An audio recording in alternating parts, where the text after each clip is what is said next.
Tuesday morning നമ്മുടെ മണി പ്ലാന്റൊക്കെ ചെറുതായിട്ട് വളർന്നു തുടങ്ങിയിട്ടുണ്ട്. കഴിഞ്ഞ ദിവസം ഇവിടെ ഒരു കടയിൽ പോയിട്ട് നമ്മൾ പ്ലാന്റ് ഫുഡ് മേടിച്ചിട്ടുണ്ടായിരുന്നു. അത് കലക്കി ഇതുപോലെ സ്പ്രേ ചെയ്ത് കൊടുക്കുമ്പോൾ ഇത് ഭയങ്കരമായിട്ട് ഗ്രോത്തും കൂടുന്നുണ്ട്. ഇന്നത്തേക്ക് ഒരു ദിവസത്തേക്ക് ജിമ്മിന് റെസ്റ്റാ.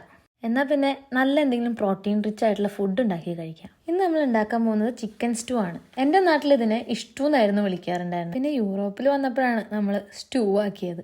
വീക്ക്ലി വൺസ് പർച്ചേസിൽ ഒരു ഹോൾ ചിക്കൻ മേടിച്ച് 3 പാർട്ടാക്കി 3 കവറിലാക്കിയിട്ട് ഞാൻ ഫ്രീസറിൽ വെക്കാറുണ്ട്. ഇതാകുമ്പോൾ കുറച്ച് എളുപ്പമായിരിക്കും.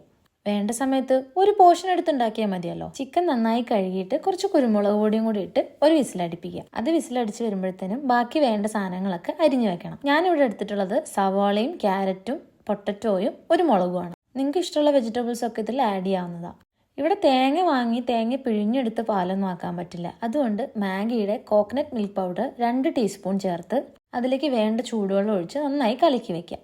പണിയും എളുപ്പമാണ്. ഒരു പാൻ വെച്ച് ആവശ്യത്തിനുള്ള ഓയിൽ ഒഴിച്ച് സ്പൈസസ് ആയിട്ടുള്ള ഏലക്ക, ഗ്രാമ്പൂ, പട്ട എല്ലാം കൂടെ ഇതിലേക്കിട്ടൊന്ന് മൂപ്പിക്കാം. അതൊന്നായി വരുമ്പോഴത്തേനും കുറച്ച് ഇഞ്ചിയും പച്ചമുളകും കൂടെ ഇട്ടൊന്ന് വഴറ്റണം. ശേഷം സവാളയും കൂടി ഇട്ട് നന്നായി വഴറ്റിയെടുക്കുക. സവാള ചെറുതായിട്ടൊന്ന് വഴണ്ടി വരുമ്പോൾ കുറച്ച് ഉപ്പിട്ട് അതിലേക്ക് ക്യാരറ്റും പൊട്ടറ്റോയും ഇട്ട് ഇളക്കണം.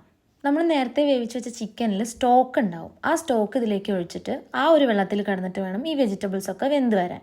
നല്ലോണം വെന്ത് വരുമ്പോൾ ചിക്കനും കൂടെ ആഡ് ചെയ്യണം. അതിലൊരു തിള വരുമ്പോൾ കോക്കനട്ട് മിൽക്ക് പൗഡർ ഇതിലേക്ക് ആഡ് ചെയ്യാം. അതൊന്ന് ചൂടായി വരുമ്പോഴത്തേനും കുറച്ച് ഗരം മസാലപ്പൊടി ഇതിലോട്ട് ആഡ് ചെയ്യാം. സ്റ്റൂവിൻ്റെ കൂടെ എനിക്ക് ഏറ്റവും കോമ്പിനേഷനായി തോന്നിയിട്ടുള്ളത് പുട്ടും അപ്പമാണ്. ഇന്ന് നമുക്ക് പുട്ടിൻ്റെ കൂടെ കഴിക്കാം. നിങ്ങൾക്ക് ഇഷ്ടമുള്ള കോമ്പിനേഷൻസ് കമൻറ്റ് ബോക്സിൽ മറക്കാതെ പറയണേ. അപ്പം ശരി, ബാക്കി നാളെ.